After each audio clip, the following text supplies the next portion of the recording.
Slot makineleri video serimin bu 6. videosunda slot makineleri ile ilgili 12 adet mitleri, yani doğru sanılan yanlışları inceleyeceğiz ve birlikte çürüteceğiz.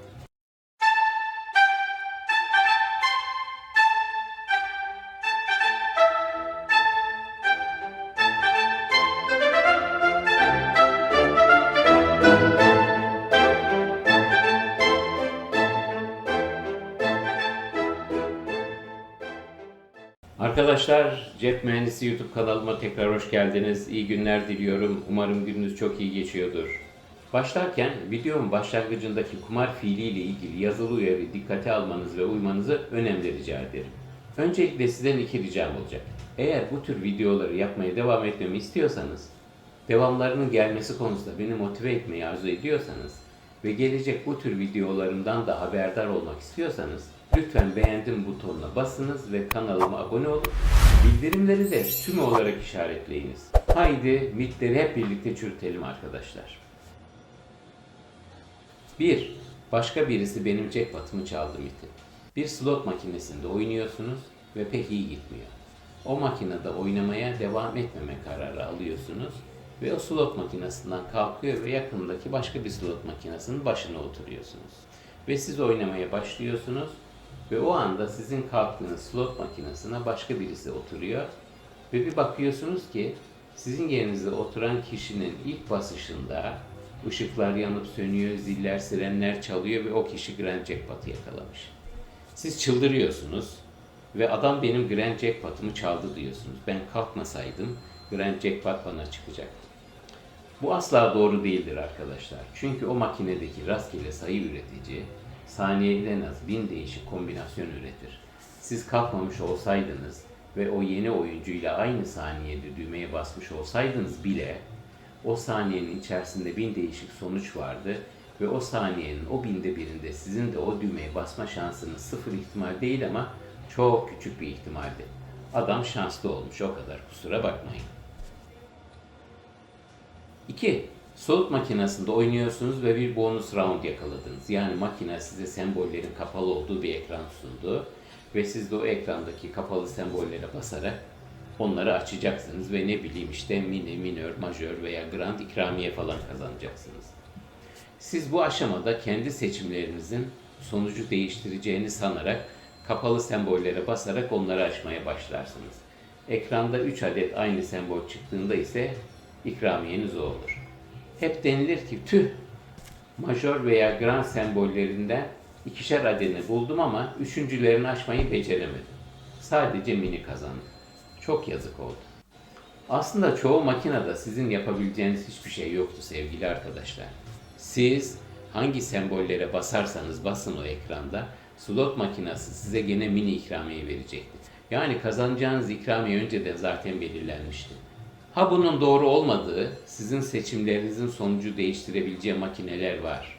Peki sizin oynadığınız makine, sonucu sizin basışlarınızla değiştirebileceğiniz bir makine miydi?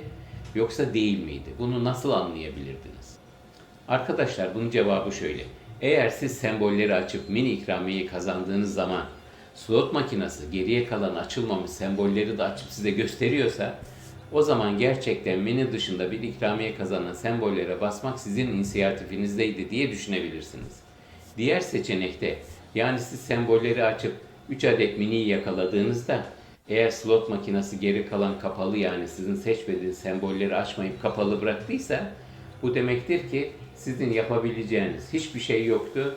Ne ikramiye kazanacağınız siz sembollere basmadan önce belirlenmişti ve siz hangi kapalı sembollere basmış olursanız olun gene de size mini çıkacaktı. Yani bir tiyatro oynandı. 3. Oyuncu bir slot makinesinde maksimum bahis ile oynadı, kazanamadı ve epey de bir parası gidince bahsini minimuma düşürdü ve makine aniden oyuncuya kazanç verdi. Oyuncu tabii hayli sinirleniyor ve adi makine diyor. Vermek için bahsini düşürmemi bekledi. Tabii bu doğru değildir arkadaşlar. Neden derseniz sonucu belirleyen rastgele sayı üretici ne o makinede kimin oynadığıyla ne de bahsin büyüklüğüyle ilgilenir. O sadece rastgele sayı üretiyor. Dolayısıyla bu sadece kötü bir tesadüf Yani bazen de minimumda da oynarsınız ve bahsinizi maksimuma yükselttiğinizde kazanıverirsiniz. O zaman gene makineyi mi sana kazandırmasından sorumlu tutacaksın ki? O zaman ben kazandım, ben becerdim diyorsun değil mi? 4. Bazı slot makinelerinde düğmeye bastıktan sonra dönüş turlarının bitmesini beklemeden tekrar düğmeye basmak, o basıştaki kazanıp kazanmama ihtimalinizi değiştirdiğine inanan oyuncular vardır. Bu tamamen yanlıştır arkadaşlar. Çünkü siz düğmeye bastığınızda rastgele sayı üretici sonucu zaten belirlemiştir. Ve bunu makaraların turları bitmeden durdurmak değiştirmez. Çünkü makaraların nihai duruş pozisyonu zaten bellidir. Siz sadece bunu hızlandırmış olursunuz ve madalyonun diğer tarafı ise bunun dakikada kaç defa bahis yaptığınız sayısını arttırmakta olduğudur ve daha fazla bahis muhtemelen daha fazla zararla sonuçlanacaktır. Zaten kazinolar bunu yapmanızı severler ve yapabilmenizi sağlamak için de slot makinelerine turlar bitmeden durdurabilme opsiyonu eklenmiştir. 5. Girişteki veya koridorlara bakan slot makineleri aralardaki makinalardan daha fazla mı kazandıracak şekilde ayarlanmışlardır. Bu doğru değildir. İnsanlara bu intiba veren yanılgı girişteki ve koridorlara bakan makineler ile daha fazla oynanıyor olmasındandır. Çünkü oyuncular aralara sıkışık yerlere girmektense daha uygun yerlerdeki makineleri oynamayı tercih ederler. Dolayısıyla da bu makinelerde daha fazla oynanır ve haliyle de daha fazla oynanılan makinelerde daha fazla ikramiye kazanma sayıları gözlenmektedir. 6. Kazinolar slot makinelerinin oyuncuya verme yüzdelerini özellikle hafta sonu ve hafta içi günlerini kapsayacak şekilde istedikleri an merkezlerinden düşürüp yükseltebilirler yanlış inancı. Bu tamamen yanlıştır arkadaşlar. Hem kazinolar zaten kazanmaktadır ve böyle numaralar yapmaya hiç ihtiyaçları yoktur.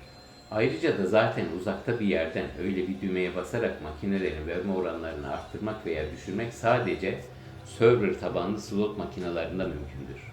Server tabanlı olmayan sizlerin oynadığınız Class 3 slot makinelerinde ise bizzat makineleri durdurup açıp işlerine girmek gerekir. Bakın bir slot makinesinin oyunculara geri verme yüzdesini değiştirmek ve ayarlayabilmek için neler yapması gerektiğini size adım adım anlatayım. Bir kere teknisyen makinenin başına gelmeli ve sizi oyunun başından kaldırmalı. 2. Makinenin içerisindeki krediyi boşaltmalı. Yani diyelim ki o an makinede sizin 250 liranız var. O 250 lirayı ikramiyeyi ver düğmesine basarak makineden bakiye fişini çıkarmalı. Makinenin içinde 1 lira bile olsa bu işleme başlanılamaz arkadaşlar. 3. Makinenin kapağını açmalı ve makinenin içindeki off düğmesine basmalı, yani elektriği kapatmalı. Elektrik kapatılmadan bu işleme başlanılamaz. 4. Daha sonra oyun çipini bir aletle yerinden çıkarmalı ve onun yerine anahtar çipini fiziksel olarak yerleştirmeli. 5. Bundan sonra on düğmesine basılmalı, makine tekrar açılmalı ve anahtar çipinin onaylandığı görülmeli. 6. Sonra tekrar makine off düğmesiyle kapatılmalı, anahtar çipi yerinden çıkarılıp tekrar oyun çipi yerine takılmalı. 7. Sonra tekrar makine on düğmesine basılarak makine elektrik vererek açılmalı. 8. İşte ancak ve ancak bu aşamada önünüze çıkan menüden makinenin oyuncuya verme oranlarını değiştirebilirsiniz. Yani %85 ver, %87 ver, %92 ver gibi seçeneklerden birisini ancak bu aşamada seçebilirsiniz. Ve makinenin kapağını kapatarak yeni oyuncuya verme oranıyla makine artık tekrar oynanılmaya hazır olabilir. Server tabanlı slot makinelerine gelince bu tür makineler şimdilerde henüz çok seyrek olarak kullanılmaya başlandı ve bizim yakın coğrafyamızda kullanılmaya başlandıklarını hiç sanmıyorum arkadaşlar. Ayrıca bu sisteme geçmek kazinolar için çok masraflı olduğu gibi bütün oyun salonunun yeniden yapılmasını gerektirir. Eski makineleri devreden çıkartıp yenilerini koymaları veya modifiye etmeleri ve bütün alanı Ethernet düzenine sokmaları gerekir. Yani ben bunun online kazinolarda mümkün olabileceğini, karasal kazinoların ise bunu yapmadan önce çok düşünmelerinin gerektiğine inanıyorum. Çünkü bu yapılacak büyük masrafın eninde sonunda oyunculardan çıkması gerektiği, bunu yapabilmek için de kazinoların kendi kazinolarına daha fazla oyuncu çekmelerinin gerektiğini düşünüyorum. Kısacası bunu unutun arkadaşlar. 7. Bu slot makinesi uzun süredir ikramiye vermedi. Paramı alıp durdu. Artık verme zamanı geldi. veya bu makine daha yeni kazandırdı artık bir süre vermez düşüncelerin ikisi de yanlıştır arkadaşlar. Aynı şekilde bu slot makinesi sıcak, devamlı vermeye başladı. Bu makinede oynamaya devam etmeliyim düşüncesi de yanlıştır. Çünkü makinelerin sonuçları rastgeledir. Makineler önceki ellerde verip vermediklerine bakmazlar. Böyle bir çetele tutmazlar. Programlarında da böyle bir girdi de yoktur. Daha şimdi büyük bir ikramiye verdi. Makine şimdi dengeleme moduna girdi. Artık bir süre vermez ki kendi kazanç yüzdesini tuttursun fikri de doğru değildir arkadaşlar. Dediğim gibi sonuçları rastgele sayı üretici belirliyor. Ona nasıl müdahale edilebilir ki? Bu asla mümkün değildir. Bakın bir an bu dengeleme fikrinin doğru olduğunu varsayalım ve diyelim ki bir slot makinesinde oynuyorsunuz ve makine %95 vermeye programlanmış ve bir bastınız ve Grand Jackpot'ı yakaladınız. Şimdi bu dengeleme düşüncesi doğru olsaydı bu makine kendisini %95'e geri çekmek için ondan sonraki 99.999 basışta neredeyse hiçbir şey vermemesi gerekirdi ki kendisini dengeleyebilsin. Zaten büyük bir ikramiyeden sonra makinayı soğuk bir sürece sokabilecek bir mekanizma da yoktur. Ve eğer slot makinesi üreticileri böyle bir şekilde programlama yapmaya kalksalar, bu da çok ciddi bir yasaktır arkadaşlar. Dengeleme doğal olarak oluyor. İhtimaller uzun vadede zaten makineyi doğal olarak dengeliyor. Müdahale etmeye hiç gerek kalmıyor. Ancak burada bir not düşmeliyim. Bu dediklerimin tek bir istisnası var arkadaşlar. Bir çeşit slot makinesi var ki siz oynadıkça ekranda yukarıda bir yerde bir bar yani bir çubuk hep görünür durumdadır. Ve her oynayışınızda ekrana paralar düştüğünde bu çubuk dolmaya başlar. Bu çubuğun sonu da ekranda görünür durumdadır. İşte sadece bu tip makinelerde o çubuk dolduğunda size bir bonus turu verir ve mutlaka bir şey kazanırsınız. Ama dediğim gibi bu bir istisnadır ve zaten bu makineleri görünce durum hemen anlarsınız. Örnek bir görselini size ekliyorum. Orada göreceksiniz. Fakat hemen belirtmeliyim. Bu dediğim sadece başı ve sonu belli çubuklar için geçerli. Sakın öyle ne bileyim sizi oynadıkça kızaran güneşlere, gittikçe parlayan aylara ve benzeri örneklere kanmayın. 8. Diğer bir yanlış düşünce ise oyuncuların mesela madem bu makine %93 vermeyi ayarlıymış, o zaman ben bu makinede 1000 liralık oynadığımda bana 930 lira vermesi gerekir düşüncesidir. Biliyorsunuz bu da hiç doğru değildir arkadaşlar. Kısa vadede her şey olabilir. Grand Jackpot da yakalayabilirsiniz. 1000 liranızın tamamı da gidebilir. Yani kısacası kısa vadede her şey olabilir. Kazanabilirsiniz de. Zaten bir düşünün. Kasinolara giren herkes kaybetseydi hiçbir müşterileri de kalmazdı. Makinelerin rastgele olması bu demektir zaten. Ama o makinayı sırtlayıp eve götürür ve milyonlarca defa bahis koyarsanız ancak o zaman bu %93'ü görürsünüz arkadaşlar. 9. Bir mit ise kazanmak için bir slot makinesinde daima mümkün olan en büyük bahsi yapmalısınız düşüncesidir. Bu da doğru değildir arkadaşlar. Tamam, bazı durumlarda daha büyük bahislerin bazı avantajlar sağladığı doğrudur.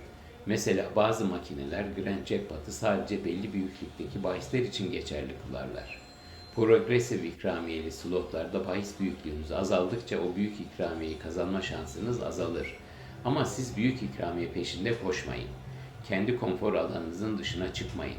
Yani hangi bahis size mutlu ediyorsa ve tedirgin etmiyorsa o seviyelerde oynayın arkadaşlar. 10.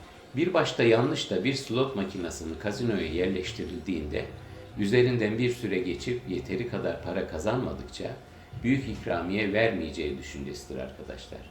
Yani örneğin bir Grand Jackpot verebilmesi için en az o miktarda para kazanmış olmalıdır düşüncesi yanlıştır.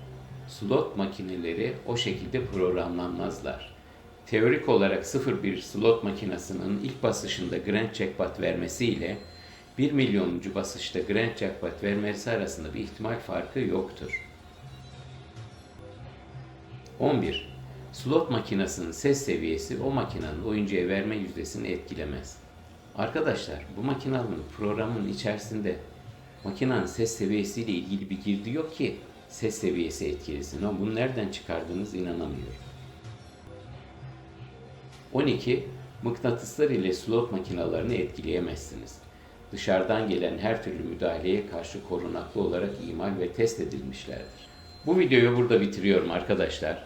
İzlediğiniz ve beğendiğim düğmesine bastığınız ve abone olduğunuz için ve de en önemlisi bildirimler seçeneği tüm olarak işaretlediğiniz için çok çok teşekkürler efendim. Saygılarımla. Cebinizin mühendisi.